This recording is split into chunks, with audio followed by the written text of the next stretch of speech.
P என்பவர் 1/4 பங்கு வேலையை 10 நாட்களில் செய்து முடிப்பார். Q என்பவர் 40% வேலையை 40 நாட்களில் செய்து முடிப்பார். R என்பவர் 1/3 பங்கு வேலையை 13 நாட்களில் செய்து முடிப்பார் எனில் இவர்களில் யார் முதலில் வேலையை செய்து முடிப்பார் கேக்குறாங்க. சோ ஃபர்ஸ்ட் P என்பவர் 1/4 பங்கு வேலையை எத்தனை நாள் செஞ்சு முடிப்பாரு? 10 நாள். 10 நாள். அப்ப முழு வேலையை செஞ்சு முடிக்க இந்த 1/4 அப்படியே ரிவர்ஸ் எழுதுனா 4/1. சோ 4 × 10 40 நாள்.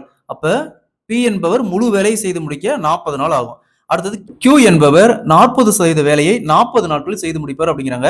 சோ உங்க பெர்சன்டேஜ்ல கொடுத்துக்கிறாங்க. எத்தனை சதவீதம்? 40%. 40% எப்படி எழுதுவோம்? 40 வகுத்தல் சதவீதத்துக்கு 100. ஒரு ஜீரோக்கு ஒரு ஜீரோ அப்படியே கேன்சல் ஆயிரும். 2ஆல கேன்சல் பண்ணா 2/5. சோ அப்ப பின்னத்தை கன்வெர்ட் பண்ணா 2/5. சோ உங்க Q எத்தனை நாள் முடிப்பாரு? 40 நாள். 40 × முழு வேலையை முடிக்க இது அப்படியே ரிவர்ஸ் எழுதணுமா? 5/2. சோ 40 2ஆல கேன்சல் பண்ணா 20. 20 × 5 100. அப்ப Q என்பவர் முழு வேலையை முடிக்க 100 நாள் ஆகும். நெக்ஸ்ட் R என்பவர் 1/3 பங்கு வேலையை 13 நாட்களில் முடிப்பார் அப்படிங்கிறாங்க. எத்தனை நாள்? 13 நாள். அப்ப முழு வேலையை முடிக்க இந்த 1/3 பங்கு ரிவர்ஸ் எழுதணுமா? 3/1. 3 × 13 39. சோ இதுல யார் முதலில் சீக்கிரமா அந்த வேலையை முடிப்பான்னு கேக்குறாங்க. இதுல யாரு பாருங்க?